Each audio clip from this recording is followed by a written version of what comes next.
আসসালামু আলাইকুম। আস্থা ডেন্টাল কেয়ারের পক্ষ থেকে বলছি। আজ আমি আপনাদেরকে একটি রোগীর অভিজ্ঞতার কথা শেয়ার করব।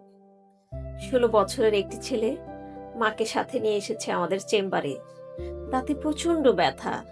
ব্যথার কারণে তার পড়াশোনা ব্যাহত হচ্ছিল। কারণ সামনে তার পরীক্ষা। আমাদের ডাক্তার অত্যন্ত যত্ন সহকারে নিখুঁতভাবে তার পরীক্ষা-নিরীক্ষা করে দেখেন যে তার দুটি দাঁতে রুট ক্যানেল করতে হবে। পরে সেই দুটি দাঁতে রুট ক্যানেল ট্রিটমেন্ট করা হয় এবং দাঁতকে শক্ত ও নিরাপদ রাখার জন্য মেটাল ক্যাপ লাগিয়ে দেওয়া হয়। চিকিৎসার পরে এখন সে অনেকটাই স্বস্তিতে আছে। আমরা আশা করছি সে ভালোভাবে তার পরীক্ষা দিতে পারবে। দাঁতের ব্যথা হলে দেরি না করে অবশ্যই ডেন্টিস্টের পরামর্শ নিন। ফলো দিয়ে পাশে থাকুন। আস্থা ডেন্টাল কেয়ার।